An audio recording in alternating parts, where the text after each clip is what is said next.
muziri postinga mwebali nnyo nabakola analysis ku video zonna mwebali nnyo bali ddala buli muntu osobola okukola ekintu kyonna mu busobozi bwo nga tovumye towalampye towayiriza tozembigamo bya muntu gwe ng'okola analysis yo okusinzira ku mbeera nga bw'ogiraba so mwebali nnyo bali ddala bakola ekintu ekyo temujjanga okwo kale kansooka empiseewo obulango bubiri mpiseewo security alert 2 then tuleko tusimbula video.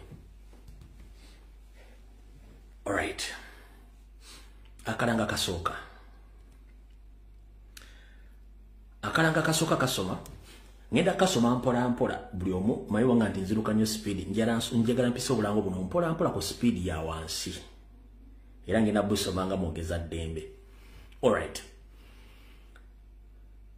National Unity Platform, People Power UK. Black November, Day of Remembrance. Saturday 22nd November 2025. The demonstration will take place at 11 a.m. up to 16 p.m. UK time at Uganda High Commissioner 5859 Trafalgar Square, London, WC2N 5DX. Remembering all our foreign comrades, over 50 Ugandans and bystanders who were murdered in a cold blood on the 18th/19th of November 2020 by dictator Museveni's security forces and disappeared, including Bosco Chibalama and others. So, whoever wishes to join the demonstration, the date is on 22nd November 2025, time 11 up to 4 p.m. UK time. Please contact the team leader of National Platform in UK. Keka kalangu kaba komredi baffe n'abakulembeze ba National Platform mu ggwanga ly'Abongereza bakutegeeza nti gende mu kwekalakaasa mubeereyo bangi nnyo olw'ensonga twetaaga enkyukakyuka. Ako kawedde. Kano ke Swiss. Nako ngenda kasoma mpola. Era kaliko National Platform eri ne kasembyawo People Power, Our Power. Ne bagamba NUP Swiss chapter demonstration theme. Uganda police brutality and the abductions of NUP supporters. Wani bakuterawo mukiibi ene bakuterawo His Excellency Kyagulanyi Ssentamu. Mu makkati ne bakuterawo. We condemn Officer Mukiibi blocking presidential candidate Robert Kyagulanyi Ssentamu political rallies. The demonstration will take place on 17th and 18th of November 2025. Ulira bulungi. Time 9:30 to 11:30 a.m. at Ugandan Embassy in Geneva. 14 to 17 p.m. Place the National emujimanyi bulungi nnyo gyeri ababere Swiss. Ne bakugamba Mukiibi should be sanctioned for continued attacks on NUP campaign team. Akalango keko akaba komuli baffe abali Swiss buterevu nnyo awo tuba tuvuddewo ne tugenda ku nsonga endala eyatuleese buterevu. Kale bwe mmala akalanga ako tuba tugenze buterevu mu video eyatuleese. Kansooka episode security alert ziri bbiri zokka. Era nsaamusalemu ebintu bino abantu babitegeere mumpulize bulungi nnyo. Nzize nga ba security alert ebbanga lyonna. Naye bannayuganda basinga obungi mulina akanyoomonyomo. Mulina akanyoomonyomo abuuza oyo ani ayogera. Poza ayogera biki? Kimala mmotoka onategeera wait a minute ebintu bye bino babyogera nti yes babyogera. Kati wulira bulungi nnyo. Bw'oba oli candidate wa National Platform ku level yonna ng'olina kadi ya National Platform weesimbyewo. Nkiddamu. Bw'oba oli candidate wa National Platform ku level yonna nga weesimbyewo nkiddamu. Be very careful. Wajolira, wajonywera, wajotambulira. Abagabi b'obutwa bangi nnyo abali mu kunoonya bakandidate ba National Platform. Okubawo obutwa mutandika okufa ssekinnoomu. Nkiddamu candidate wa National Platform yenna ng'olina kaadi nkubuulira be very very careful gy'olira gy'onywera ne gy'otambulira. Abagabi b'obutwa bangi nnyo baateereddwa bali mu kugaba butwa. Mujja tandika okukongo k'omu ku omu. Ate bw'okonga ne bate basobola kunominatinga muntu wa National Platform mulala kiba kitegeeza basigadde mu race awo ekifo bakitutte okuva ku kansala LC3 chairman of LC3 kansala LC5 chairman of LC5 bamemba parliament mubeere careful nnyo obutwa bungi nnyo batadde obutwa ekyo mukitegedde bulungi nnyo njagadde mbategeeze akanyoomo mujja kiwulira naye mbagambye mwegendereze nnyo ensonga eyo security alert yesooka security alert eyokubiri buli candidate wa national platform ng'oli Maserengeta ga Uganda western side of the country listen very carefully montagingire wano Lukuntana montagingire Ruto Commission ne ba RDC ne ba RCC ne police officers mu western side of the country mumpuliriza bulungi nnyo eno security alengera jiwanvu ya mukatono ekisooka bw'obanga oli candidate wa national platform ku level yiba MP mu western side of the country mugenda ku facing legal battles ezokuba disqualifying muwulire bulungi nnyo ng'oli candidate wa national platform mu western side of the country mugenda ku facing legal battles ezokuba disqualifying nga ziri mu electoral commission yennyini ng'ekolagana ne ba RDC okuba disqualifying olw'emikono gye mwakozesa okuba nominatinga nga mwesimbawo njagadde ensookebwa brief preamble ku kiki na kiki ekigenda okujja 1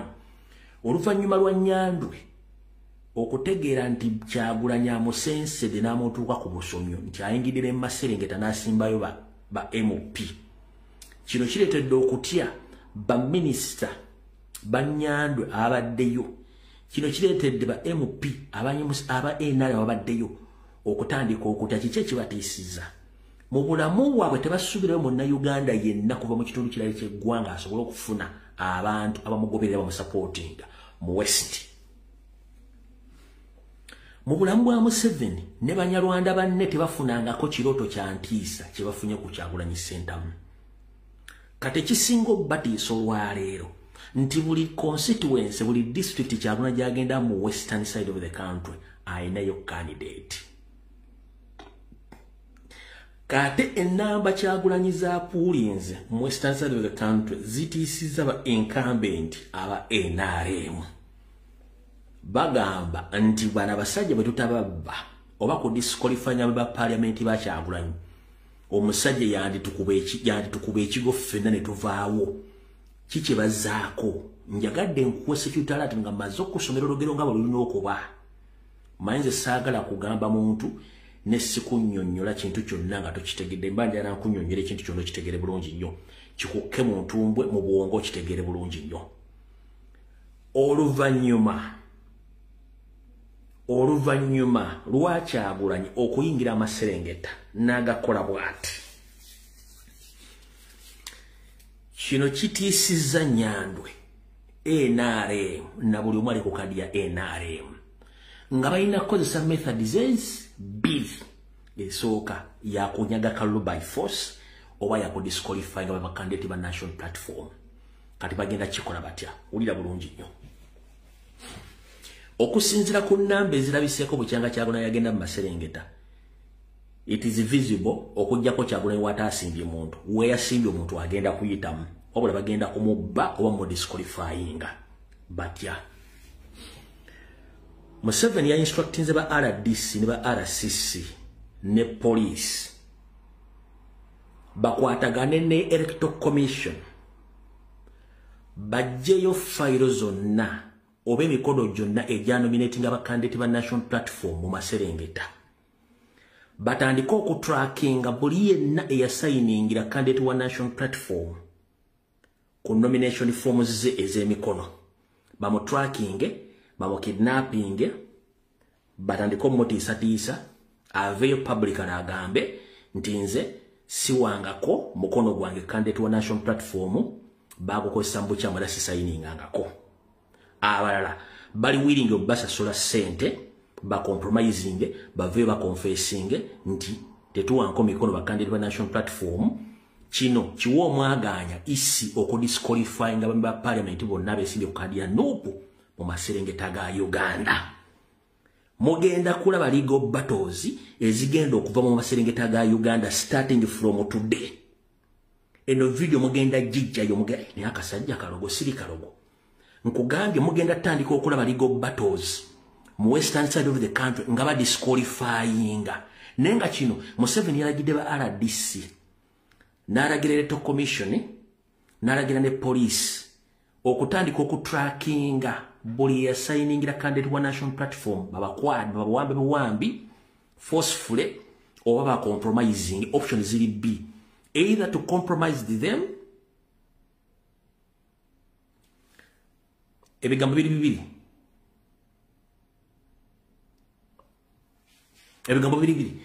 either ba compromising oba okuba forcinga okuvayo okwogera ndi emikono gyabwe tebagiwangayo kino kiwe kandi tuwa NRM okuyitawo unopposed nga ba disqualify nze bonna aba National Unity Platform kino kijja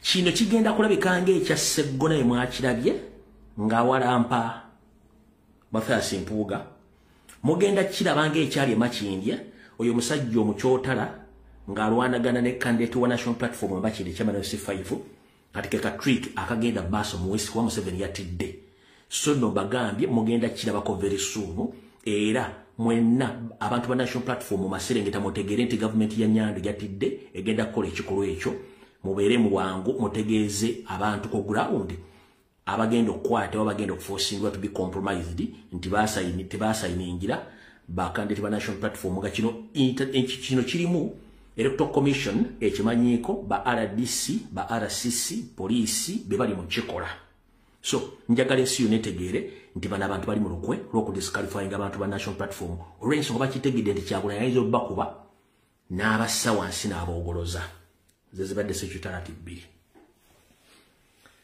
kati njagala akatambi katandike era akatambi katandise katya mu bufunze video etandise etya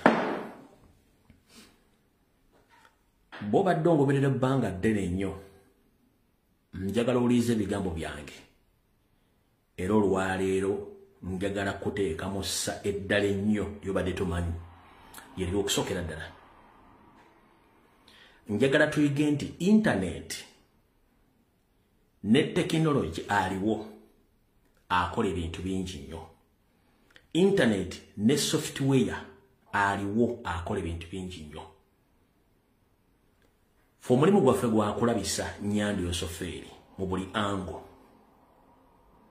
naye ate NRM ekola ebintu ate ffe ne tubitambuza ng'etukozesa ensobi. One, tubasomeseza ekigambo kye bayita artificial intelligence kye bayita AI. Muganda wange gwe ali ku social media ow'enkyukakyuka saagala ogwe mu gaapu za Nyando nga bakuzannyisa artificial intelligence. Artificial intelligence ye technology oba ye software asobola okukwata video y'omuntu n'egikyusa n'ayogera ebigambo by'ataayogedde. Wabula kye muntu aneetegereza mu software ono nti wano nga bwe njogera mu kimpowooze software oyo andeetera okwogera ng'ali mukambwe ate ebigambo nga mbyogera mbitegeeza naye nga mulimu ka echo akatono. Nkiddamu njala kutegeeza oyawule software oyawule AI ne original videos.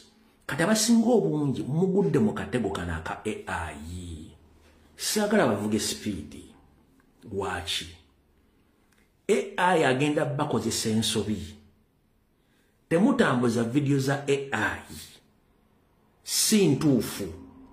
AI, artificial intelligence. Oyo technology software yaleetebwa naye si mulungi n'akamu. Ajja kubbisa, ajja kukaabisa nenga nekyokaaba si kituufu. Nga bakoledde akatambi ng'aggoloza katuufu. Nga baleese omuntu ng'ayogera ekigambo olaba ng'ekituufu naye ng'ekigambo kikyamu. Nga kiruwa. Omanyi njala kuwa ekintu kino kitegere bulungi nnyo otegeere. Kati ono ulira bulungi ono. I give Kenya 8 hours to surrender the Indian Ocean to Uganda. . . . . . . . . . . . . . . . . . . . . . . . . . . . . . . . . . . . . . . . . . . . . . . . . . . .. .. .. .. ..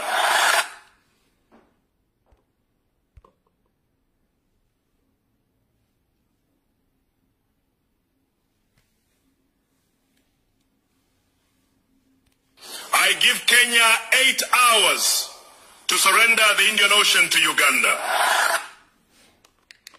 Eyo AI Pro Max. Temutambuza video eyo. Eyo AI Pro Max. Temutambuza video eyo. Neno. Ulira bulungi. Neno. Us, we were told to beat and arrest Bobi Wine supporters regardless if they are peaceful or not. Oye na AI. So, sagala mutambuze video nchamu. AI agenda baletira obuzibu. Sagala mutambuze bintu bichamu. Njala mbategeze AI agenda kule gwe kenyini bajja kubba. Nga bakozesa AI software. Gwe kenyini ogenda kawa ofune nnaku nga bakozesa AI software. Please. Bw'olaba video ng'omuntu ng'oli ayogera mu kambwe, ayogera ku speed nga mulimu ka echo. Eyobera AI. Era ebera mu ka echo. Eyabera waliwo nedisala limu echo ng'oli alina software. Nga teri mu ka echo.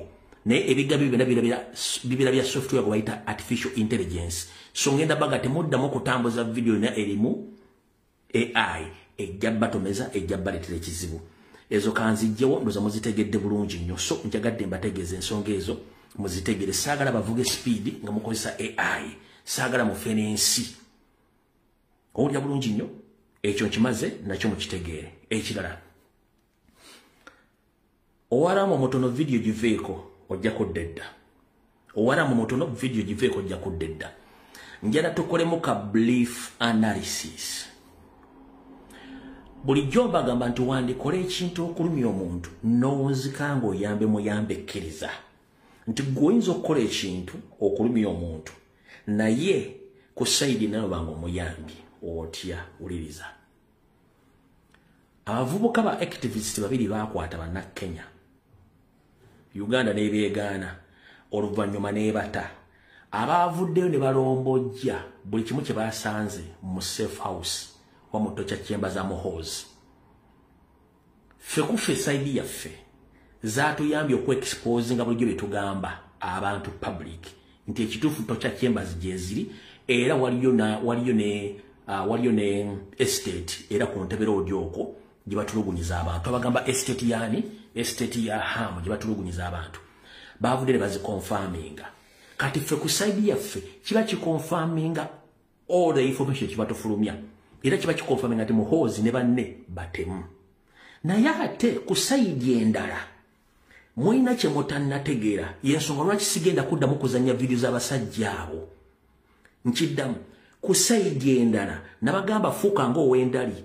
Owendali atunula bw'ati nga buli kintu kyalaba akiramu ebintu 2 ku 3. Obanga oyimiridde ku lutindo Owendali bw'ayimirira ku lutindo alamu entindo either 2 ku 3 kati olutindo olutuufu lutindo luba lusembe eri ye gy'abalaba ng'ewasemba lutindo olutuufu. Kati njagala okozesa endali otunuulira avokaano ebigenge gye babisengesemu gye babyogera nakyo ekiri mu kintu ekyo. Ffe baatuwadde ekituufu kye twadde twagala nti Tocha Chambers gyeziri era Museveni yali yabawamba. Wabula kyenjagala osooka owulira mu kantu kano ak'olwaleero ku sayidi endala yeeno. Abavubuka bano bwe baavuddeyo okwogera mukimanyi nti currently Ruto talina omuntu amuvuganya. Tanzania alina omuzinzi. What if ng'abavubuka bano currently banoonya political capital nga baafunye political capital ne platform nga mu bannayuganda mujja basupportinga ne bannakenya basupportinge bano bafronting okulaninga against Ruto ngegenda kubeera weak opposition. Olw'ekintu kino kye babaddemu ngera bagenda kubeera funding nga n'abafanda tomumanyi. Soko tune mu angeeyo. Nkiddamu what if nga okufuna statement zino zonna baade banoonya political capital nga bayinza obba frontinga ku Ruto n'afuna weak opposition opponent in that angle nga ffe tujja okugwa mu katega mutuge tuwagire bano abaali bawambiddwa ne bannakenya bagwe mu katega nga temumanyi. Ekyo mukitegeddeko mwakirabeko mu angeeyo nga bafunye political capital. mwachundeko mu angeyo ng'oggyako kiri kye baalabisizza mu hoozi nga balina ekintu ekibazimbira Museveni nga mwe temukimanyi ne Ruto. Njagala osooka otuneko mu angeyo wakitegeddeko nti balina ekintu kyebazimba nga bakizimbira Ruto. Lwaki Ruto in the first place teyavaayo kwogera ku bavubuka bwe bawambiddwa? Lwaki Ruto abasajja bwe teyaboogera nga bawambiddwa in the first place? Lwaki bafuuse topic of discussion in Kenya at this particular moment? So ekyo njagala mukitineko mu ange endala eri political. Era bano abaga nti abantu bano bagenda kwesimbawo, that means ekya political capital mujja kikonfaminga nti kituufu kuba these are activists bagenda kutandika into political. Kati munakitegeera bulungi omumaze kitegeera. Kati awo njagala osooka oteeke focus yo awo tuvuddewo. Tugenze ku analysis akatono akala kano. 1. Comrade wange, oba wasoma oba tewasoma, manyi nti olina basic knowledge oba okutegeera okutono okutandikibwako ku bintu nga bitambula mu nsi yonna. Naawe okimanyi bulungi olina fuuti 5 kwa 5. Wakubako oluwanyi buli ango omanyi poloti yo weyita. Olina fuuti 5 10 omanyi poloti yo weyita. N'obuyinja bwasimba obw'empaanyi. Si bwe kiri nti ye. Bo bimanyi. Oli afuutuka n'agamba tya mu poloti y'omwo wadde ogiyita yo neze poloti yange era nkoma eri poloti yo gyekoma. Kolaba kikola sense? During the demarcation of Africa, buli nsi bagiwa borderline yayo era ina sovereignty. Mukye mutannategeera Museveni afugira mu deception. Genda ononye ekigambo deception ku Google okisoma okirabe. Deception is kind of a lie. Deception is kind of lie. Ngeku distractinga okuva ku kintu ekimu akuzze ku kirala. Lwaki? Goza lwaki Museveni bye yagambye nti bano abaana twabakwa tubateeka mu Fiji. At the same time n'afulumya n'agamba nti Indian Ocean belongs to me. Lwaki? 1. Yabadde ayagala asooka akube bano abavubuka abajje ku layini ne sitole zaabwe. Ateekewo layini endala eya Indian Ocean etalina weekwatagana ku Uganda wonna. Era ateekawo if it means kugenda mu lutalo tujja tugenda mu how and when. Bwe tukikwata mu bwongo ti Museveni akosa deception okulieting emboozi. Nabagamba Museveni yekulietinga diversion ye kenyini yasoma jango politics. Kati mwenna Museveni yakulietinze diversion ya Indian Ocean mugigwamu. Museveni yakulietinze diversion mwenna ne mugigwamu. Why? Mwavudde ku kinyusi kye twatufunye mu ggoolo ekyokusabula mu hoozi ne tocha chambers ze ne mudda ku bulimba bwa Museveni owa deception nti Indian Ocean belong to him. How?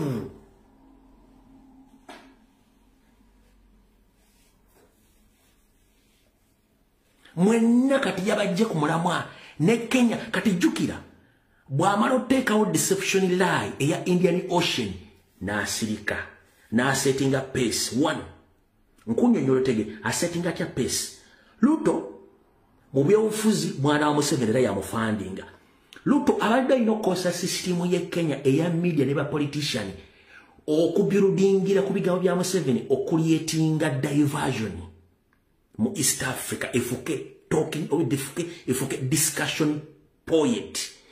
Gwegenda okera ku social media platforms ze Kenya amawulire TV bana byafuzi bonna bagudde mu katego ka Museveni aka deception aka diversion. Naye njala kubuuza mu reality kisobola okwapeninga tekisobola. It can't happen. Tekisoboka. Kati nkuge Ruto mutabani wa Museveni mu byobufuzi era yamutaasa n'okusirika abasajja ba SFC ne bakuba abaana masasi ne babatta ne babamalawo. Kati kyayambye Museveni okuteekawo ekigambo kye Ruto n'akigula n'akiteeka mu mawulire bannabyafuzi bakibuukira naye nga it can't happen. So how dare you discuss something which is impossible n'okidiscussinga. Kati kankusomesa ebigero bino bitegere bulungi nnyo. Museveni yali yayagala okulietinga political empire ng'alina ba political players be. Ruto is one of Museveni's political players. Samia Suluhu, she's among the political players Museveni byateka mu East Africa. So abantu basatu ne Kagame bantu bana bali bana. Ne Sudani bali bataba ne Sudani bogattako wokona beba political players ba Museveni mu East and Central Africa. Kati buli Museveni kyaba agenda okuzanya kiba kimukolera ngera ategeza nabali bakikole. So kati sagala mudde mu buzibuzibu era siyabanga comrade na discussing kintu kya Indian Ocean. Tekiriyo, tekisoboka, tewasobola kwapeninga olutalo wadde n'olunaku n'olu. No. Ekyo bakiyita deception. Creating emboozi nga provoking, kati ba provoking olwokuba nti bali mu system ye ne ba creating a point of discussion ne mwerabira kiri ekyani ekyamuhoozi n'okuwamba abantu kubanga estori yabadde nnene nnyo mwene muwookera ekintu kyaki ne mbokera ekintu kya Indian Ocean. Tekisoboka, tekiriyo, tekisoboka. The only thing we had with Kenya ye space y'omwalo e Mombasa, Sekabaka Frederick Mutesa space giyagula ku senteze on behalf of Uganda. Ebyamaguzi bya Uganda byonna byali bituukira. Mwenna bali kuna bali basoboddeko Mombasa emyaka mitivu bega Uganda yalina space ekibangirizi. Nge mali yayo yonna wetuukira ngera tetusasula. Eyo space sa Edward Mutesa yali yagigula Museveni n'agitunda. Akimanyiko kyenjogedde wano wandika mu comment section kyenjogedde kituufu. Bw'oba si kituufu wandika nti si kituufu. Nkiddamu. Bwemba kyenjogedde kituufu wandika nti kituufu. Bwe wali okiwuliddeko wali okisomyeko. Bwemba njogera nti kikyamu gwandika nti kino ze kyemmanyi kye kituufu. Nze nkubulidde ekyange kiri mu history. Landing space e Mombasa eya Uganda, government ya Uganda, Sir Edward Mutesa gye yali yagula. E Mombasa yaliwo bulungi nnyo nga Ssekabaka Mutesa yagigula, Museveni n'agitunda. So tetukyalina wonna space ya Uganda teriyo, baagitunda, Museveni yagitunda. Nenga Ssekabaka Mutesa yakola ki? Ssekabaka Mutesa yagigula ku sente ze ng'omuntu. Kati muli mu deception, gwe mushiyalinga, gwe mu discussinga ekintu ekitasoboka. Obanga akubira omufu essimu, omusifu tasobola kukwata ssimu. Already ali mu ntana terina network. Lwaki babuzaabuza?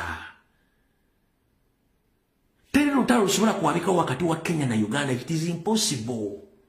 That is a political deception. Nga akozesa system ye eyajjanga politics or creating a diversion stories zibajja ku kimu zifuuke discussion point muve ku birala.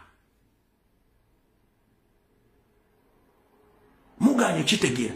Mutesa yakwata sente ze n'agula landing space e Mombasa. Museveni n'agitunda, government ya Museveni n'egitunda.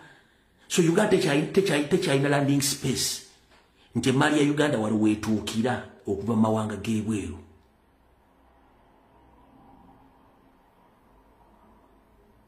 So kati yakuliyetinze kisitole ne mukigwamu, mukitambuza, Museveni agenda kulumba Kenya ng'olwokuba omwalo. Wudi. One. Ekigambo kye bayita landlocked. Uganda eri landlocked. Tetulina access ku ocean oba ku sea. We are landlocked. Okitegeera? Access gye tulina ku mazzi ye Lake Victoria. And you have a portion of it. Ye access gye tulina ku mazzi. So oyita ddala kuyetinga ekimusume tekisoboka. Tekiri era tekiri baawo. Kati kankojjukiza. Gomanyi nti Uganda yali akoma Kisuumu.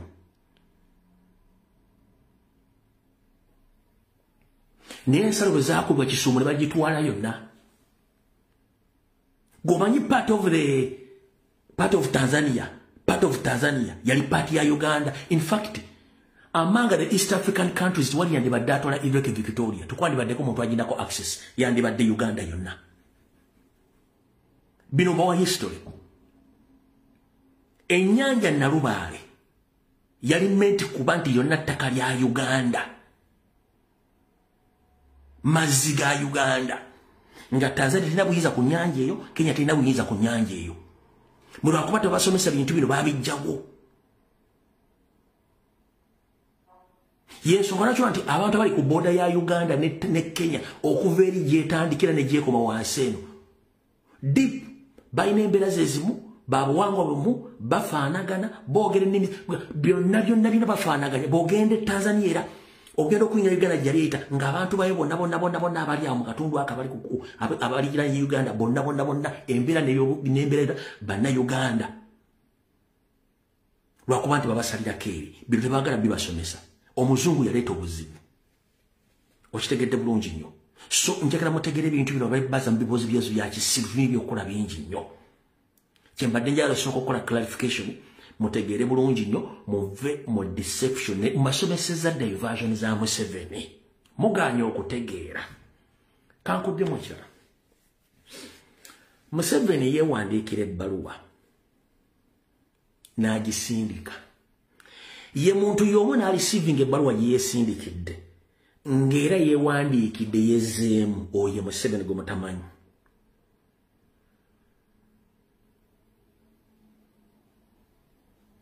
Museveni yeewandiikira amawulire okusinziira ku kikyayagala ensi ewulire era n'agata.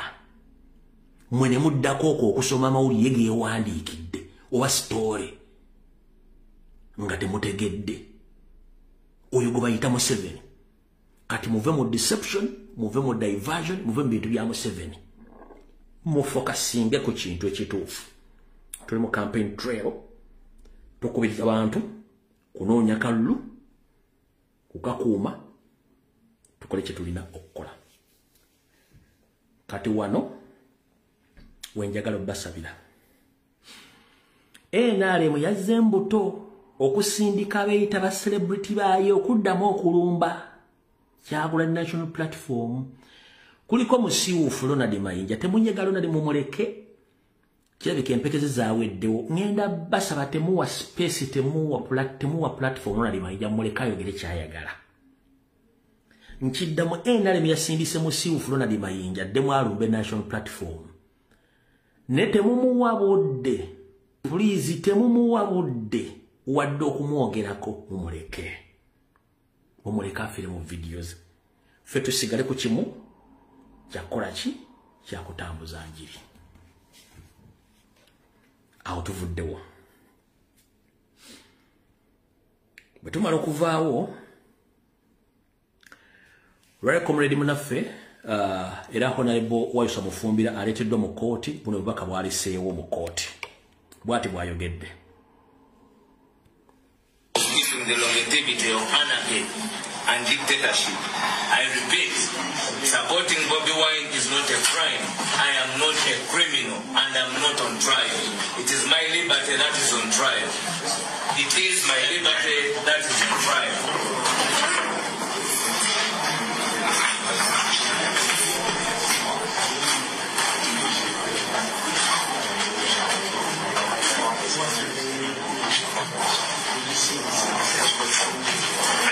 A criminal. I am not on trial. It is my liberty on trial.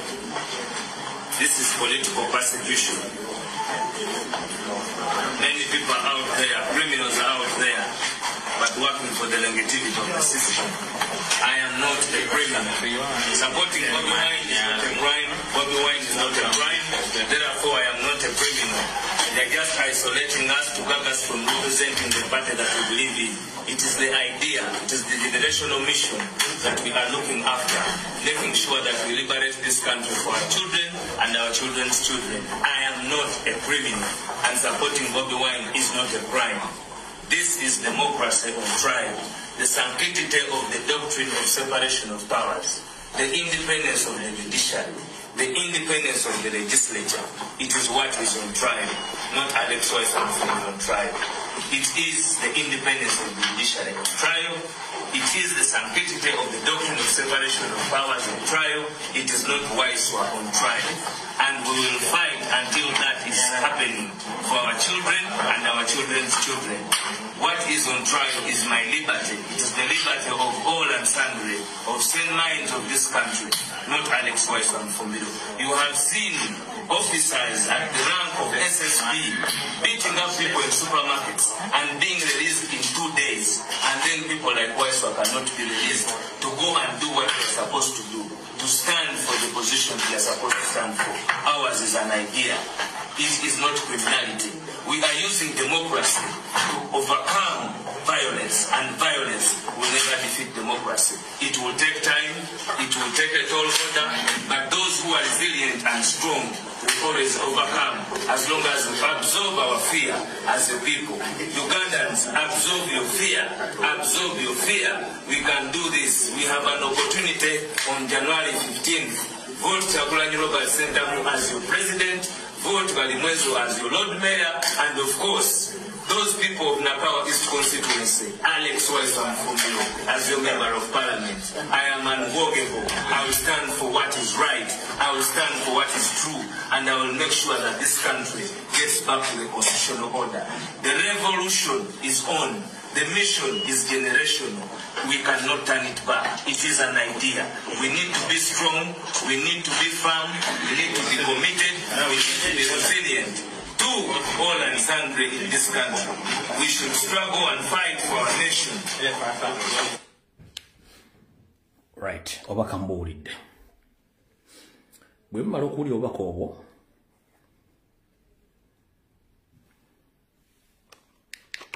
kati wane wali okulya n'okukomba essowaani. Akatambi katambisa part 2. Campaign z'abakansala ba chairman of 3, chairman of 5 ne ba MPs atandise. Naye ebigambo bingi byayogeddwa. Mali tugamba wandikola ekito okuli by'omuntu n'owunzika nga oyembe muyambe ekkiriza. Omukulu gwe bayita Sewanyana Alan bwe yabadde ku laale joint laale eya Mukama we Lukwago yayogedde ebigambo ebya obuswavu ebyamulaze entegera y'enti ntono nnyo, era singa twabadde mu nsi enkulaakulanye obulungi ezimanya amateeka singa Alan Sewanyana bamuggyedda mu kalulu. Nkiddamu, singa twabadde mu nsi ezirimu amateeka Alan Sewanyana singa ali disqualified mu race. Lwaki? Mu nsi ezaakulaakulana kasitoovu banolengeza omuntu yenna a person with a disability tosobola kuwona. Mu nsi yonna kasito bakita monking oba okumonkinga omuntu ng'alinako obuvune ku mubiri bamulema n'omumonkinga oba n'omulengeza ku ekyo kyali mu bulamu bwe tosobola kuwona ne bw'oba oyagala otya. Alan Sewanyana wakoze statement naye enkulala statement egenda kuhantinga egenda kulemesa n'okufuna ddobulubuulo 10 mu kaluka n'akajja. It was a huge mistake and it is an added advantage eri balimu ezo. Yenna yakuwadde amagezi okukola statement eyo yakuggyeko ekitiyo n'akuwa ekijiiko otikkerole ya mukyanga. Yabadde ensobi. Mu nsi ezaakulaakulana kasita oyogera ku muntu alina obuvune oba alina ekikyamu kyonna ekyamutuusibwa ku mubiri nga tunakimuteekako oba yakifuna bufunyi bulamu obeera disqualified. In fact oyinza n'osibira mu kkomera. So Alan Sewanyana ekigambo kino kye wayogedde kino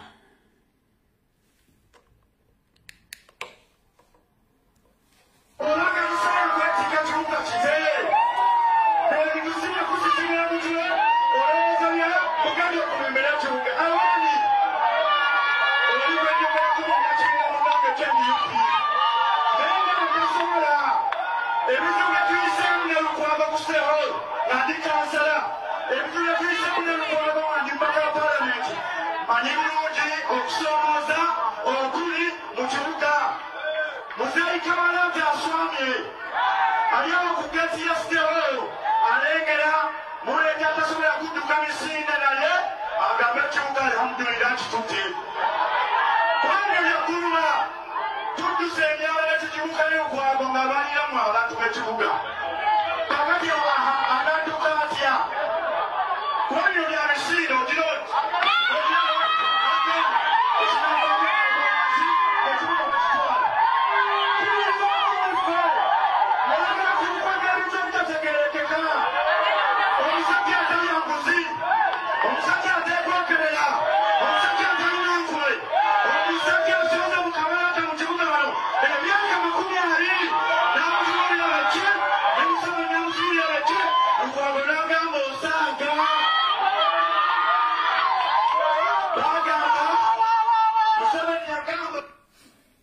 Alright. Alan is so nyana. Katutandike bwetuti. 1. Mu parliament yomazeyo ebisanja bibiri kino kyagala kyakusatu mbasera bidde waliko kansala era wali mu kanso ekisookera ddala sigenda kuvuma nti ngenda kuvuma ngenda kubuulira bubuulizi ekisookera ddala wakoze ensobi okulengeza oba okuvuma bali mwezo olw'obuvune bwalinanga omuntu era singa tubadde mu nseri mu amateeka wadde oli wadde ngenda ku disqualifyinga ekisookera ddala ekyokubiri 1.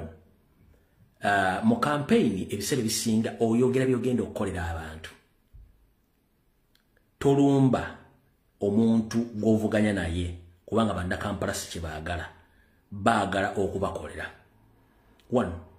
Omuntu yandiyagadde okumanya ogambye nti gwe tolyanguzi Lukwago talyanguzi muntu w'amazima takolanga ki ala nisewanyana tulina obujulizi wano bulaga nti gwe kennyini weetaba mu kufa kwa Honorable Ssegirinya Muhammad gwe kennyini weetaba mu kutta Ssegirinya Muhammad kuba Ssegirinya Muhammad yagamba temwalina akolagana yenna era nga takumanyanga nako lwaki bakusiba naye gwe n'ovaayo mu kkomera ng'oli mulamu n'okutuuka essaawa zino otambulanga embuzi yasizza ekibya ku kyalo ng'oli mulamu nnyo togendangako for further medication oba treatment wantu wonna just wakyusa kukyusa karakita n'oyingira karakita entuufu ng'omaze okulya ssente za Mukama osali musale era bakusasula ssente ez'okusaanyaawo Ssegirinya Muhammad awummule emirembe ezo ssente zoleka essaawa zino ompulya bulungi nnyo kati gwe ne Mukama wo Lukwago muli ebinyonyi bye bimu ebirina amabala geegamu era mubuukira wamu kati mukulu omuntu yandibadde ayagala okubuuza ebisanja ebiri byadde mu lindako nga tetugenda mu parliament ogambye tolyanguzi sibo kiri nti tukimanyi bulungi nnyo bw'oli mu kanso mwalya ssente nnyingi nnyo wano wawabirako Magogo mu FIFA nti yatunda tiketi ze South Africa n'omuwabira emisango mingi nnyo ensi ekimanyi nti mu Magogo yakusasula ssente n'ova mu musango ogwo ensi ekimanyi nti Magogo yakusasula ssente n'ova mu musango ogwo gwatalyanguzi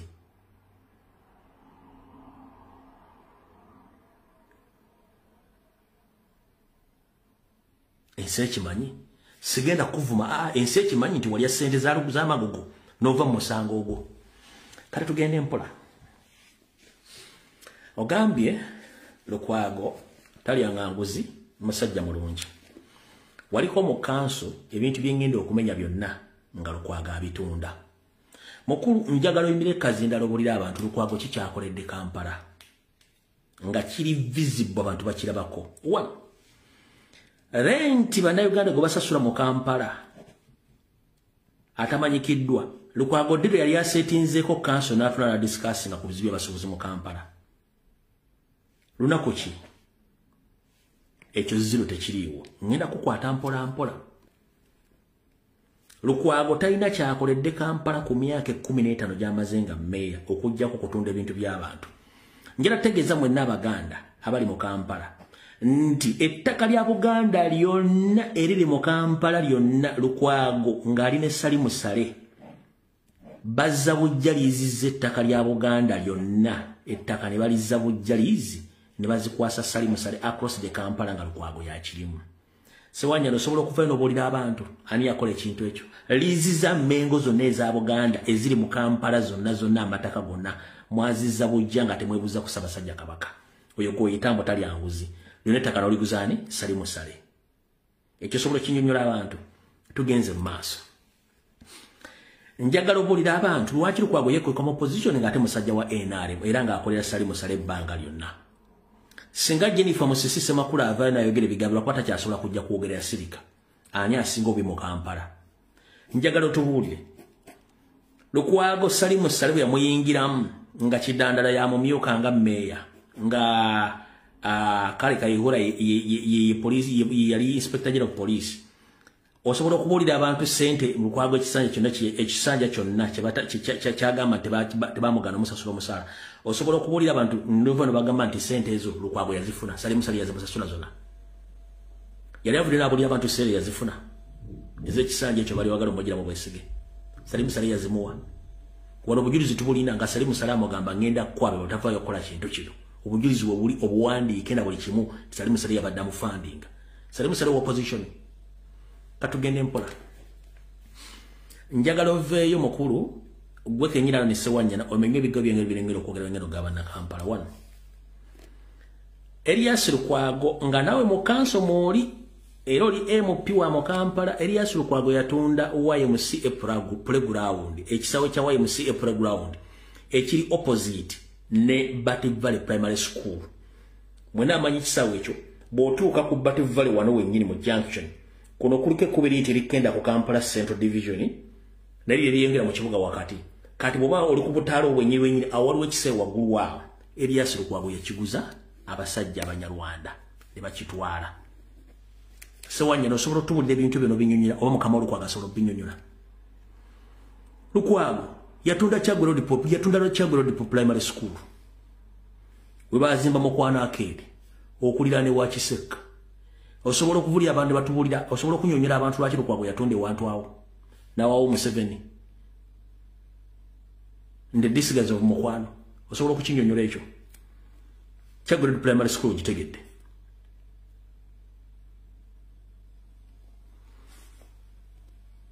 Okitegedde bulungi. Tugenze ku Shimo Demonstration School. Ani yali babega okutunda Shimo Demonstration School? Si Lukwago.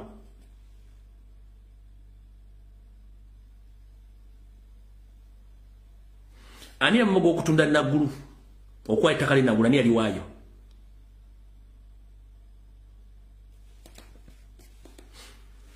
Tugenze ku Nakivubo Park Yard.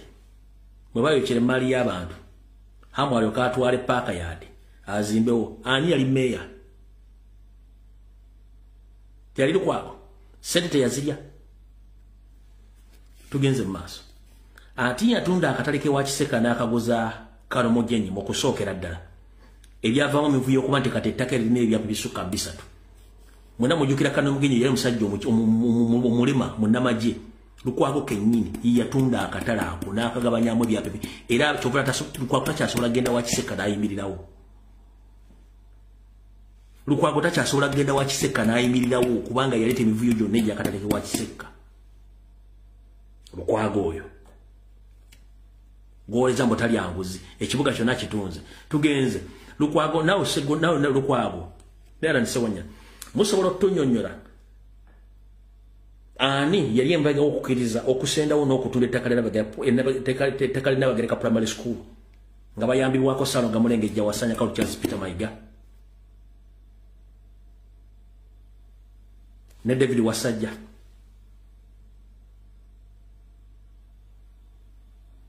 Ngesemo yali under KCCA.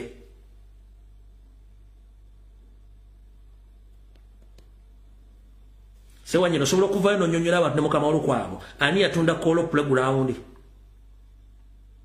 Sudirirwa yazimba apartments takali yali ya Kampala City Council. Osobola okunyonyola gwodu Sewanyana osobola okunyonyola ani yatunda Kolo playground Sudirirwa yazimba apartments.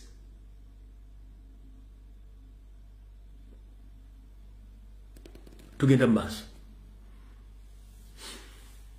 Sewanyana osobola okunyonyola ani yatunda ettaka eryaliweza fuuti 2 ku 2 eri abavubuka abo mu Kampala Central ne mu Kampala District eri mu Kagugube zone ng'ettaka lyaliva wansi mu Kagugube ne likwata ku luguudo ludde Wandegya ettaka eryo Lukwago yalitunda era nge yalitwala omu ku baaligabanako beneficiary gwe bayita Kibedi Nseegumire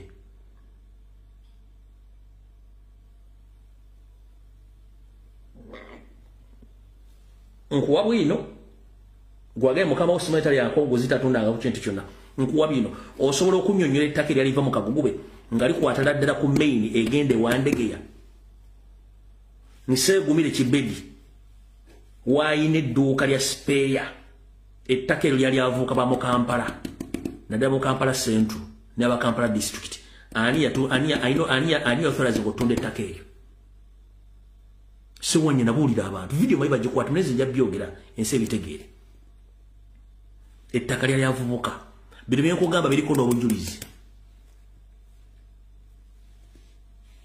Nseegumire ayinako portion ku ttaka eryo wa NRM ekyo jja kitegeera musebo mukulu Sewanyana ng'oliza mukama Lukwago ne Lukwago ke musobola otunnyonnyola ani yatunda Clock Tower Muslim parking yard ku State Square ku Clock Tower abasiramu bali basalira ani yatundawo mbali nga Lukwago yennyini mukama we yatundawo ku Clock Tower mukama Lukwago yatundawo nga naawe okimanyi awutuvuddewo njala kubuuza Sewanyana ani yatunda obusaliro bw'ebyayi byonna mu Kampala kibuga ki mu nsi yonna nga tekirina busaliro bwa byayi oyimiridde osibye ettaayi oyambadde okubya ekikalo olinga empekeza mpikulo okusizina ez'ekifuba oyogera osiga obukyayi owalampa omusajja omuvumo obulemu njala kubuuza ani yatunda obusaliro bw'ebyayi byonna mu Kampala nga mu Kampala abantu basasula omusolo tekuli muntu wasobola genda kukusala byayi ku bwereere oba kwetawuza ku bwereere obusaliro bw'ebyayi munnange etoyireti oba akamugwanya toyireti z'omu Kampala zonna Lukwago yazitunda zonna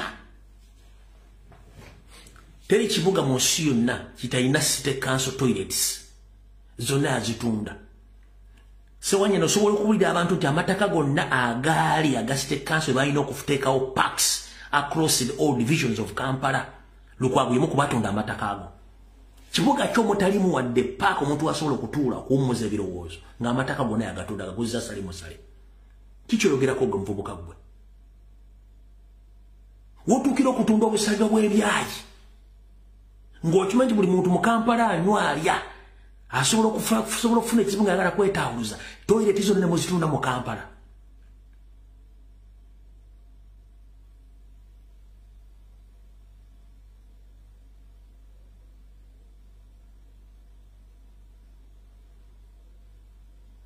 nga tine mu kanso walimu nga kansala kati oli MOP kati nkubudde bya mukama byonna byonna kati gwe njala kubuuza mukulu nga gwe abadde MP emyaka 10 ebisanja bibiri yagala kyakusatu project ki gy'olina mu constituency yo ng'eyamba abatuuze bo b'obadde okikidde emyaka 10 project ki gy'olinawo teriiwo otandika otya okumirira ku musajja n'ogamba mbu Kampala yeetaaga loya teyeetaaga yinginiya oba otegeera bulungi nnyo loya ne yinginiya olaba ayina ebakwataganira oli laaya alimba kubanga eva badde alimba Lukwago spendize almost $1 million worldwide kutavolinga genda mu conferences mu seminar worldwide okusoma entegeka y'ekibuga naye talina dde ekibiriiti kyali atadde mu kibuga oba konna akantu akapya mu kibuga Kampala kakadde ka dola ka spendize mu bisanja bina babadde nga meya wa Kampala tava mu seminars tava mu conferences ezaba meya across the world kiki yali atadde ekiri tangible ekirabika kuloba na Kampala kakadde ka dola kakeya ka spending ku sente zonna zibazimuwa kiki yali atadde mu Kampala kyalaga abantu kiki kino sigenda kuyomba nammwe mbabuli abantu baagala bategeere gwe byogambye ne mukama wali clean nnyo nga tetali clean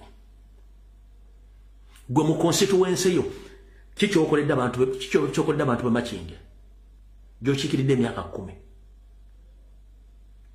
kikyokoze mukulu tikiriyo tuleme kwebuzaabuza nga bafuka banaaba nawe okimanyi bulungi nnyo mukama w'omukyamu naawe nga bw'oli omukyamu gwe kikulekanya essaawa zino wakola mission y'okugyawo Segirinya yaali n'amagunda ennyama yamugwadda ku mukoki ku magumba naye akulaba buli wamu era yafa ayogera nti nje omusajja bamunsibakoze nali siri naye kati mukulu genda mpola nze ngamba ekigambo ky'oyogedde statement gy'oyogedde yegenda obba kuba mwembire mukama olugwago era nkimanyi mwali guleti nze temusobola kuza statement eyo it was a wrong statement era tolina gwogenda kwetondera continue with your statements ojja kiwulya ku ground no monkey ng'abalema gwe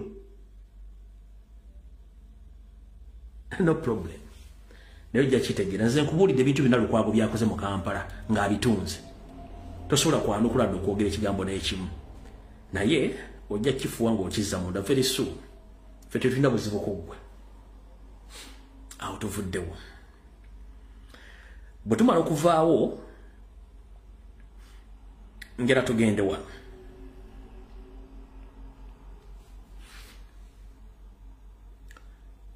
mulina kye mutanneetegereza kankibanyonyere mukifune bulungi mu bwongo bwammwe ekizibu kya Uganda kati the biggest problem we Ugandans we are facing is the United Kingdom. Ekizibu kye tulina obuzibu mu Uganda ffenna bannayuganda kiri ekizibu kimu bagiyita United Kingdom. Era nkubiriza bakomredi bonna abawangale mu ggwanga lya Uganda b'enkyukakyuka mutegekeyo demonstration ng'egenda ku parliament ya Bungereza. 1. Nfunye information endaga nti okukyala kw'Abangereza okukyalira Didigi bajjira bamukyalidde bafunyemu meeting ne boogera nti bagenda boa backup naye mu meeting eyo babagambye nti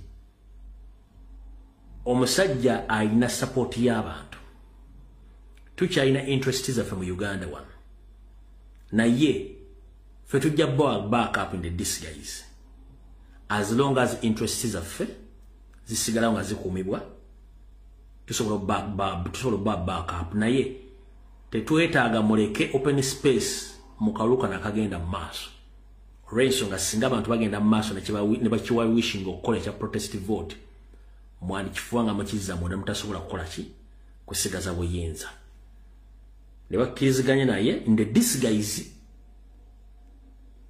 n'omugamba era okusindika amagye ne statement amagye ge gyakoze bagijje ku statement mu meeting gye batudde nabo n'Abangereza bano kwe kuvayo kuyishinga statement egamba nti amagye gagenda kutigenda buterevu mu kalulu ng'amaze okufuna statement okuva mu baki mu Bangereza kati ngenda kusaba comrade abali mu Bungereza mwenna muteekewo demonstration okulaga Abangereza nti beenyigira buterevu nnyo mu kunyigiriza bannayuganda okwesalirawo kwabwe tosobola kuŋŋamba nti omusajja asse bannayuganda since 1964 up to now akoze genocide za mirundi esatu akoze genocide za mirundi ena 1 yakoze genocide e Luwero that is Uganda nakoze genocide e Rwanda nakoze genocide e Congo akoze genocide e Sudan akoze genocide e Tanzania currently ekyayocha nga mukyasobola okutunda ne ku meza ne mu discussing political issues ne stability mu East ne Central Africa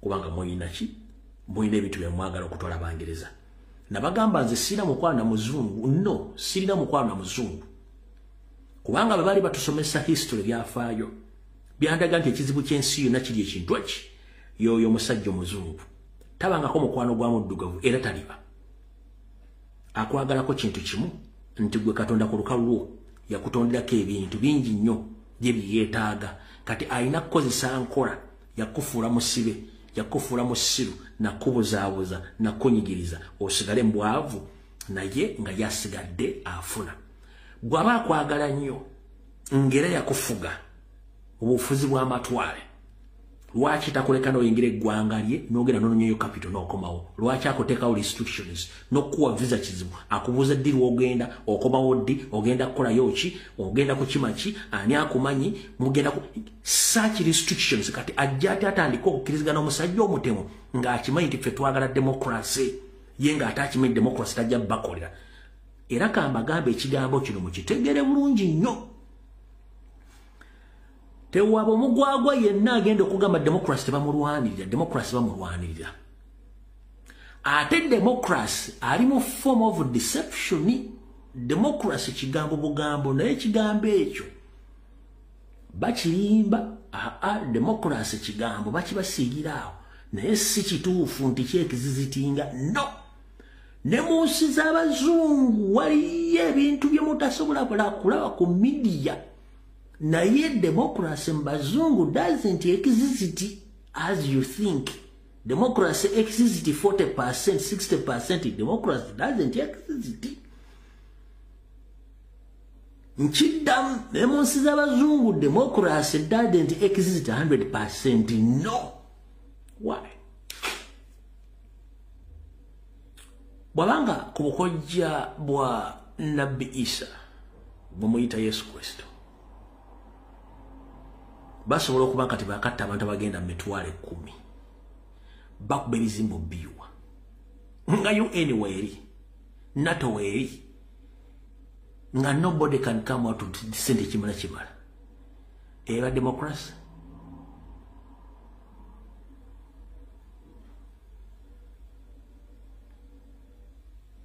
Eba democracy. Nchidamu. Gwe tebakulya sente zo. Nti democracy nembazungu gyali no. Bwaba gyali ali 40%, 60%, it is a deception. Waliwo decision ezikolebwa nga tezeetaaga na public zimanya, bazikola bukozi nga bo. Abantu bamala twalira mateeka mu ngalo. Kati kankubulira otegere ekintu ekiva ku mutwe. Lwaki gye mugamba nti waliyo democracy, wabeerawo demonstrations eziri bloody?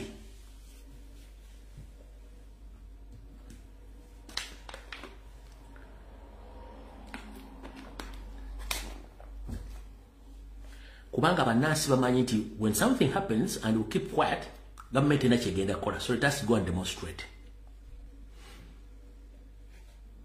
Wofuna bulungi nnyo. Abazungu beekalakaasiza ddala demonstration ziri, protest ziri bloody.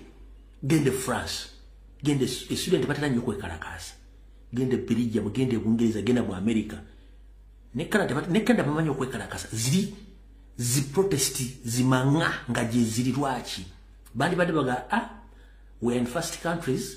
When something happens, let us leave the government to take charge. And we are in democracy. Government will find out. No bachimanyi nti waliwo democracy watatuuka nga bo bannansi balina okuenforcinga democracy.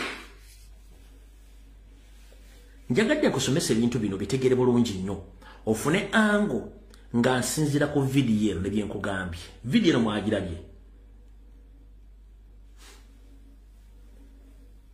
Yensonga lwaki olwaleero bano bajjayo emmundu zino okutiisatiisa.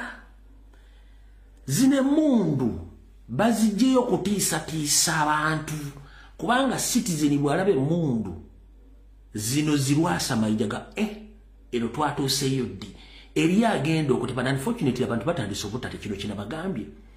The moment you display last option you n'ogirega abantu, oyina manene mundu bagita kasepiki nagambe ne kasepiki nti oke kale.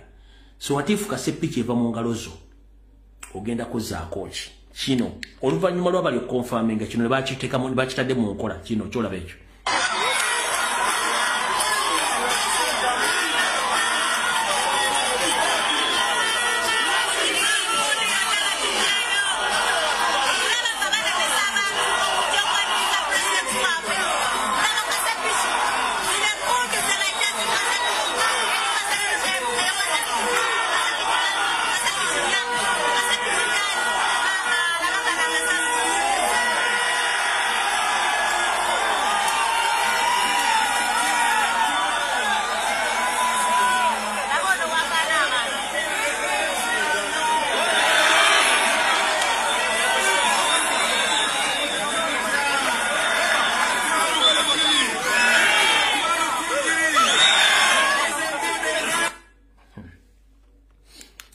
kyolabye kibayita okucreatinga fear mu bantu mwabatamanyi kukozesa mundu emundu bwoba ogikuba tosobola gikubira mu range bano gye bali munno emundu yeetaaga distance oba ebbanga kebere AK47 emundu yokka gyosobola okubira mu short range gye bayita pistol yosobola okubira mu short range tosobola gikula mu nsawo n'okuba omuntu essasi ku mutwe nobanga olina AK47 you need a space weetaaga ebbanga nkiddamu emundu yokka esobola okukozesa okuba omuntu essasi mu short range bayita pistol kubanga you pull out it from its jacket or mu jacket yayo then you can shoot anyone era nayo weetaagawo ka distance akatonotono osobola ogimuku AK47 omundu yonna eddako olina okufunawo distance kati oleeta otya mundu zirongo range ezisobola okukuba abantu mu distance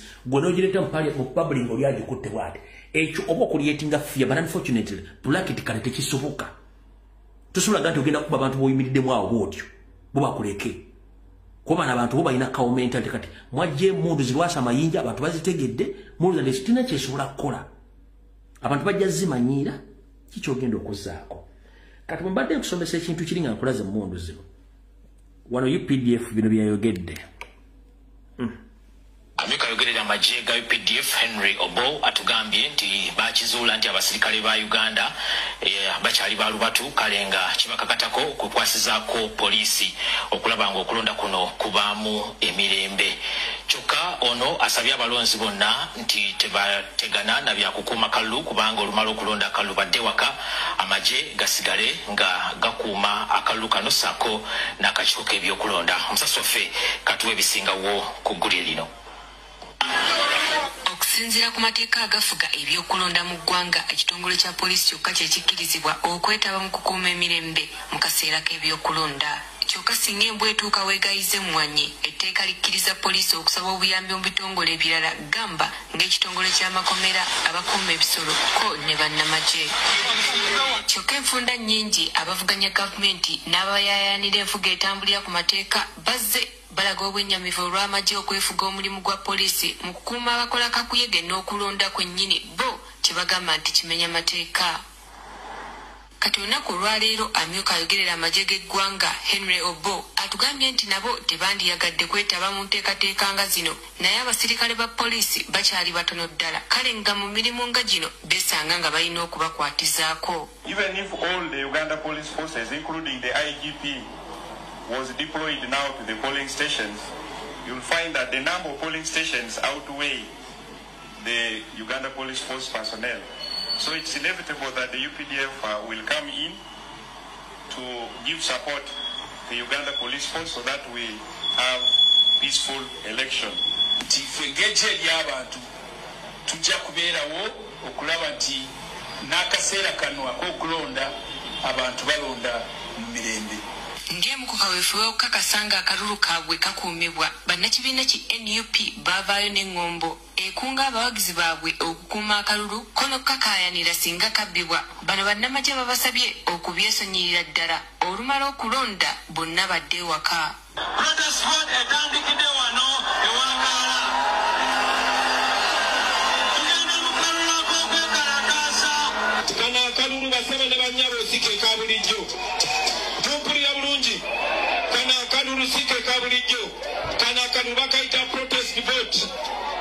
When you finish voting, please, you go home and then you wait for the time for the announcements of the results or the time for counting of it.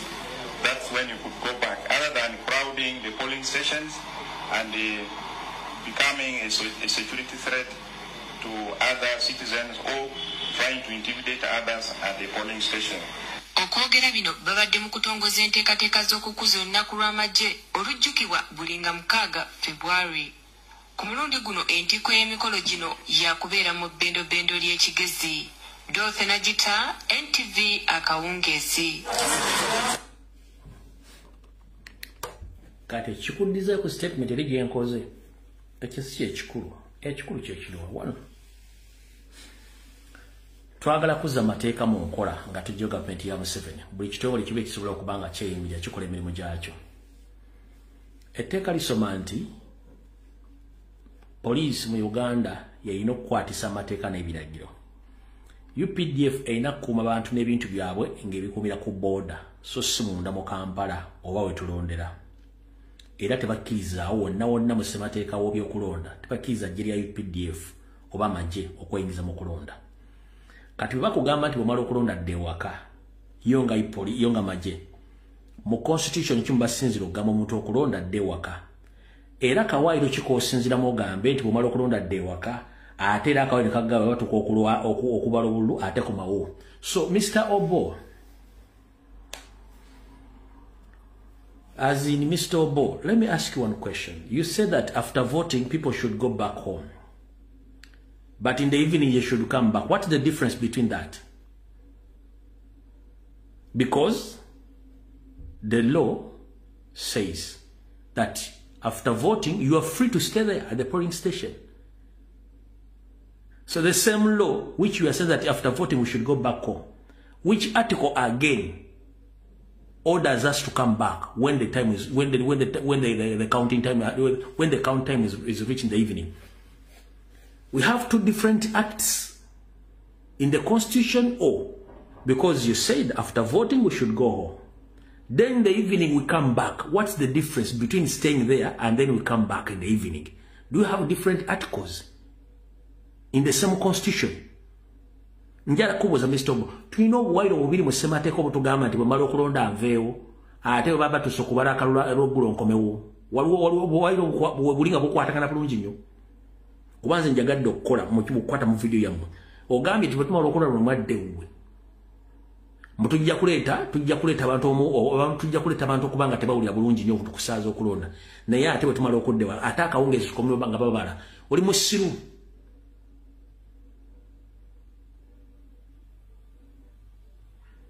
Mbuuza bubuuza, oli musiru.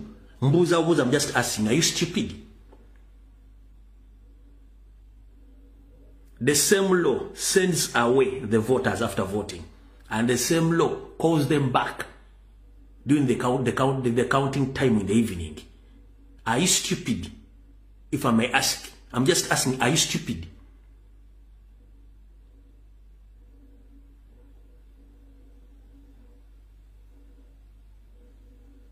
Nga bwe kyali kibadde dde mu kulonda kwonna mu nsi yonna ne mu Uganda nga mwagitwali kyakibaddewo dde. What makes you people so special? You think that whenever you wish to come out to utter statements to intimidate Ugandans, that we shall accept your intimidations? Power belongs to people.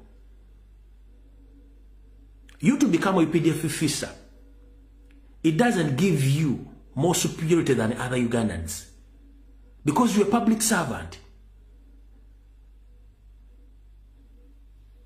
You should follow law and order.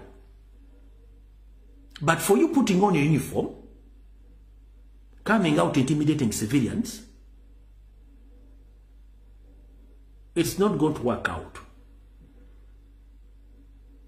Mujja mwambala uniform ne muluza mba kitalo nyezi uniform ziringa engoye zo yambala ngewo. Kino just kyambala wambalo kikwawula nti kati goli mu service gundi kisigala kyekimu. Njala chika without any kind of weapon, either a bayonet or a gun, you are nothing. You are like any other person. You are something because you are holding a gun and a bayonet. That is a knife. Those are the weapons which makes you to be different from other people. But without a knife or a bayonet or a gun, you are nothing. You are like any other citizen. So mwokuja mutango kutisa abantu.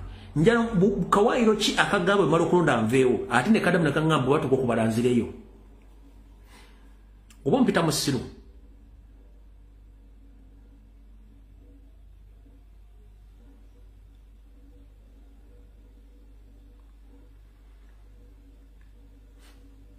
Kyetwagala musoka mutubuulireko kiri ekintu kimu. Osobola tuwa ebbaluwa polisi gye bawandiikira nga basaba okujja mu kweta mu kalulu kano. Kubanga bw'owandiika ebbaluwa ng'esaba amagye gayingire mu kalulu kano ekubuulira areas of operation. Mr. Obo, Samuel Bakama, musobola tuwa ebbaluwa nga mutulaga ensaba ya mokusaba UPDF engire mu kalwako ne areas of operation kye kibayisiza byo bagenda okukola na kye bagenda okukola bitwagala okumanya mu bbaluwa eyo. So Mr. Obo, when you come back to inform Ugandans your involvement in the coming elections, what are your areas of operation in these coming elections?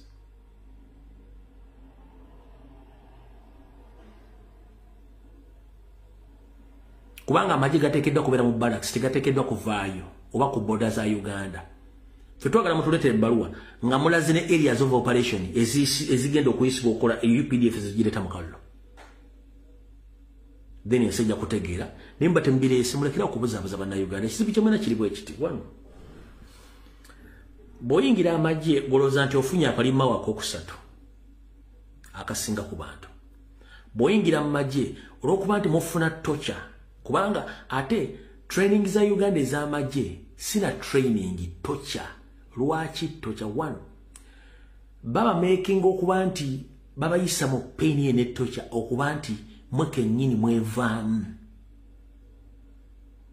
Kubanga a person with the credibility, with a good sounding mind, nga wasoma amagye ng'aba amagye ab'ensi endala, aba amagye ba protectinga nnyo ba citizen baabwe n'amateeka. Kati goba ovaayo okuba nti muyita mu tocha, muyita mu process ya kuba tochalinga. Yensonga lwaki muvaayo okwogera nga mbyogeza butamanya. Wano ekisolo ky'emanyi kye basomesa nga kiyita mu bukambwe. Kuba ffe twabeeranga ne mu mabuja mu nga tubuliisa ennumba nga twagala bukambwe wale bugenda okuyigga. Kati ye process yemu gye muyita mu training yammwe tocha, si training no. Kubanga mu kusomesa omusirikale yenna kabeera wa prison mukola physical training. Bwe muva physical training ne mugenda mu theory training. Kati theory training musoma part of the constitution, ne musoma amateeka n'ebiragiro, ne musoma buli kimu ngeri gye musobola okwasaganyaamu embeera, rules of engagements, operatinga mutya, mukola mutya, mwe baani ku nsi eno, mukola mirimu ki mu nsi eno. Kati field ezabasinga obungi tebuzisoma babatwala mu physical training n'abayisa mu kazambi ne bakuba emiggo ng'embizi ne babawanika ku miti ne musula ebweru nga muli mu training abale mufaako ne muddamu ne muzuukira kati mulooza nti yo training no. Any serving officer oteeka okuyita mu proper physical training nga si tocha. Muyina okuyita mu theory training nga musoma amateeka ne constitution ya Uganda n'engeri gye muyina okwasaganyaamu emirimu. Kubanga omusirikale si mulabe wa Munnayuganda, n'omusirikale alina kukuuma Munnayuganda gwe mulimu gwe. Ekibayingiza mu magye si kuuma nnyandwe oba famire, kukuuma boda za Uganda na bannayuganda obutafuusibwako bulabe. Eyo ye papasi ekuyingiza mu magye. Kukuuma boda za Uganda na bannayuganda n'ebintu byabwe so si nnyandwe. Era tewali mu training ya military baga nti mugenda kukuuma kalulu nno. Kyova olaba ensi bwe zitandika okufuna okwekalakaasa, poliisi yeyina okwemiriza okwekalakaasa. Amagye gajja either kutaasa bannansi nga waliwo ekiwayo ekivudde mu mbeera nga kikuba bannansi. Bannansi balina right yeekalakaasa. Kyova nti amagye gasinga obungi gakola kudita okutaasa bannayuganda. So Mr. Obo, at your age and your comrades in UPDF, mwandibadde mufunamu ku nsonyi, mwasoma, naye njala kubuuza lwaki si gwe CDF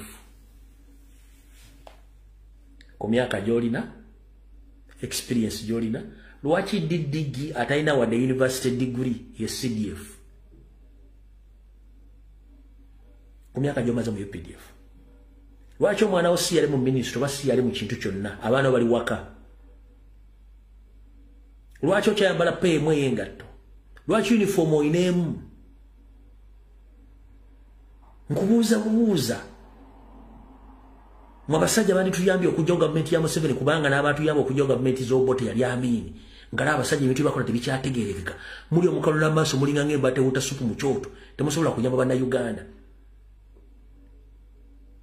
Amateeka gali okuprotectinga banafu. naye ate kati amateeka ga Uganda gali mu kumenya banafuga yaba b'amaanyi kati omuntu atalina maanyi agenda kubeera luddawa.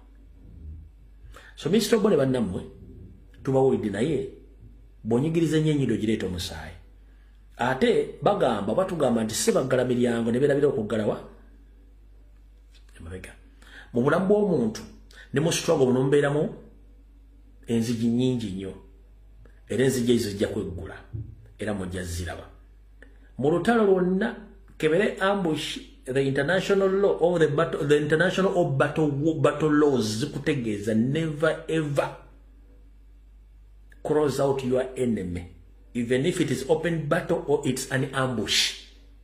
You must create an outlet. Mr. Bo, do you copy that? Even if it is an open battle, even if it's an ambush, the battle laws across the world, they allow any attacking force to open any way to let the enemy live or to create any space for enemy to breathe. Boliru kabelenga utalo lwa masasi. It's an open battle mwekuba masasi. Waliwo time wetukango omuntu wadde ogenda mufunzo inomolekera wage escape bagita escape route wasobola okufulumira. Nebera ambush amateka kagulagira ndebera ambush ngo musakolinza abasajja mwalekerawo space webasobola okuddukira. Abatasobodde kudduka ne bawanika. But when you force it no gamba tugende direct wekanga gwagenzo creating ambush. Bate bachayina basiza bagenda kwekuba ne mufiremu. Lwaki?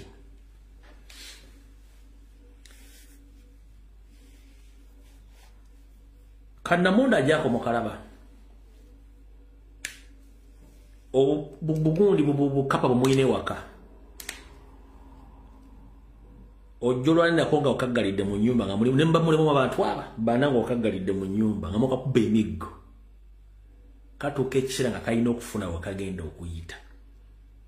Bwe mukalemerako ekiddako kaba kagenda kukola suicide attack kumwe mwenna era mu abana muyinza obutavaawo nga muli bafu. Kebere ensolo nga mugiyiga musagula gye musagula naye nga outlet mulesewo ewali olutuula omugenda ogifumitira. So singa okuyiga twali tuzingako buzinzi wonna. Ensolo eyo kiba kyangu nnyo okutandika okulumba buli omu. Naye weegenda nga mugifunza erina weerabanga waggule neebuuka era ezimu zibuuka otula ne zibuuka nga tebazitemudde oba tebazisse. Kati n'embeera bwetyo bweri. Essaawa zino buli option era tugikoze eyogera egenda mu kalulu esomesa protestive vote ekola buli kimu bwe mutulaga temugenda tulekerawo tusobola kussiza. Kiki ekigenda okuddako singa temutulekera mutugenda kussiza. Option constitution ezituwa tetwandyagadde kutuuka eyo. Lwaki? Ene UPDF serving officer or police officer njala soka kubuuza. Bw'otuula ku mmeeza yo ne mukazi wo n'abaana n'obala decades nnya gy'emyaka ana ng'omuntu afuga naye nga Uganda efaananga weeri. Golooza bwe wasomera ki? 40 years. Nga ne option yandibadde ba peaceful transition bakulaga tejja kusoboka ate baleeta mwana waabwe. Muhamu tebasoma.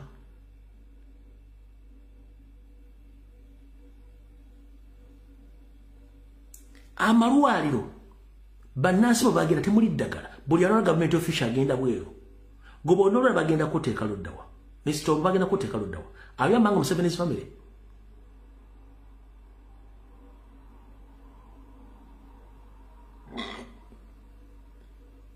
If I'm not mistaken, we're coming from the northern part of the country.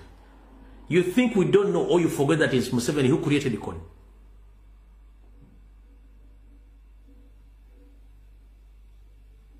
So, bigambo byogera okusinzira ku kye tubadde twogera ku bantu tukume tuteeka abantu tubateeketeeka abantu benga bali awoya ku kye kijja. Olw'ensonga buli kye tugezaako kyonna okukola abantu bagezaako kiplayinga down oba kikulinga down. naye abantu balina okusalawo kwabwe balina obusungu bwabwe buli kimu bajja kyesalirawo mu ngalo zaabwe wabula njagadde okubaka bunere abasirikale abo n'oba onyigiriza nnyo ennyindo etuuka neereeta omusaayi ate kijja kwetaagisa ogenda mu ddwaliro gijjanjaba munyigiriza nnyo bannayuganda mujja batuuka okubaleeta omusaayi nga temukyasobola ate kino nkibabulya mukijje ku nze time egenda tuuka nga no retreat no surrender nalumanya ne Saluma Kasaba nategera tubadde mu gavumenti ya Museveni ojja kiroza nga tokyasobola gamba nti munsonyiwe tula ku mmeeza nga musajja atufuze etya myaka 40 years ekigambo 40 years kyonna kikumala enviiri ku mutwe nga ku myaka gyo gy'olina ekinaana Museveni akufuze ekaana ku myaka gye enkaaga gyonna Museveni akufuze ekaana ku myaka gy'ana gy'olina tonalaba ku mukulembeze ngera toyina ssuubi ng'essuubi olina mu Kyagulanyi olwaleero naye ng'abasajja bali mu gavumenti ababbi abatemu bakulaga nti bakyagala okutta ng'osuubidde awo tulivaawo dde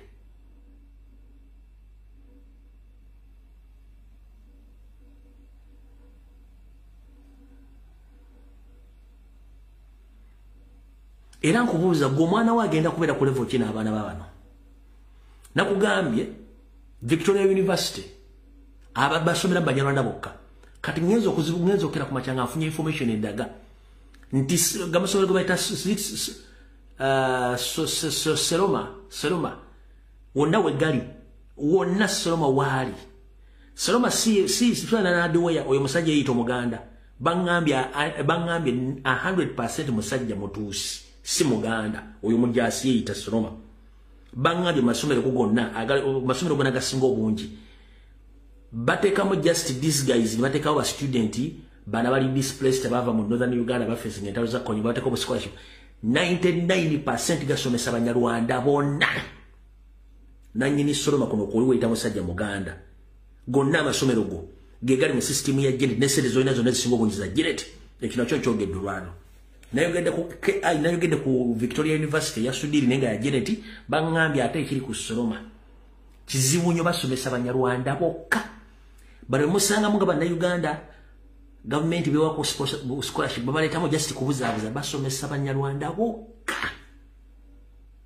bokka batuusi bebasomesa nkubuuza gwe Mr. Ogbonna abaana bagenda kukola luddawa bagenda kubeera mu nsi ki gye mugenda obbalekamu bwe mba temusobola kusutula mitwe gyammwe nga ba UPDF serving officer mulina history Museveni si Munnayuganda Obote yakibagamba tukibagambye tubagire n'amanya ge naga accepting nga gali mu qualifications ze mukyayagala tubagambe ki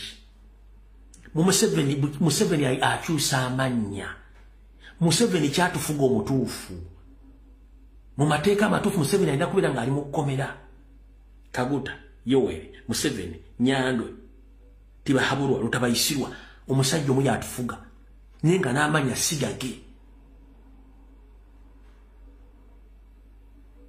gongamba oti oyambadde enkofira yo PDF notandika okutiisatiisa Bannayuganda ng'okimanya afuga eggwanga si Munnayuganda ng'okimanya sere za Uganda zezikola South Sudan sere za Uganda zezizwana e Congo sere za ziddukanya Rwanda sere za Uganda zageze zezita abantu Tanzania era zezifugayo sere za Uganda zeziriwa zeziri Kenya ziri mu kufugayo mwe muli kulaakulana ddi ensi mwe kulaakulana ddi